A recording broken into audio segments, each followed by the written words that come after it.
नमस्कार, आप देख रहे हैं बिहार तक और आपके साथ मैं हूं ऋचा शर्मा। बिहार में एनडीए की कमान किसके हाथ में होगी, बीजेपी या फिर जेडीयू? विधानसभा चुनाव से पहले भारतीय जनता पार्टी के नेता अश्विनी चौबे के एक बयान ने बिहार की सियासत में उथल-पुथल मचा रखी है। अश्विनी चौबे ने कहा कि वो चाहते हैं कि बिहार में बीजेपी एनडीए का नेतृत्व करे। अब इस पर जनता दल यूनाइटेड के भी नेताओं की प्रतिक्रिया सामने आने लगी है। जेडीयू के राज्यसभा सांसद संजय झा ने कहा कि बिहार में एनडीए का मतलब है नीतीश कुमार। इसमें कोई कंफ्यूजन नहीं है।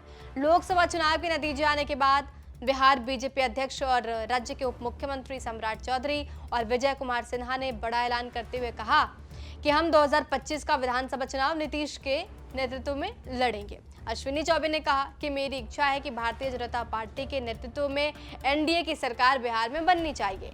बीजेपी पूर्ण बहुमत के साथ अकेले अपने दम पर आए और एनडीए को भी आगे बढ़ाए।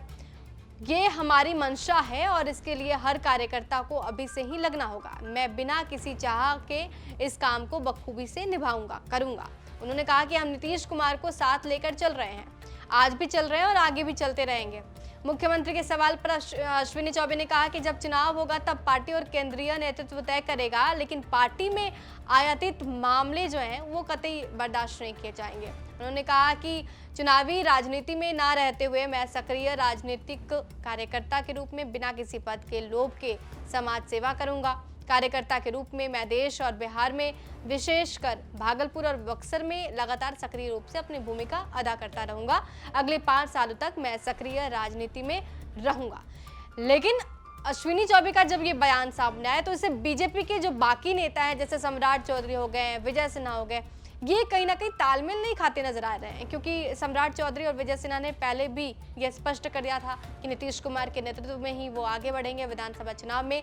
लेकिन अश्विनी चौबे के बयान आने के बाद जाहिर सी बात है कि बिहार की सियासत में उथल पुथल मच गई है। अब ये देखना होगा कि जेडीयू का स्टैंड इस पे क्या कुछ होता है, क्योंकि जेडीयू लगातार ये मानती है कि नीतीश के नेतृत्व में ही बीजेपी या फिर एनडीए आगे बढ़ सकते हैं।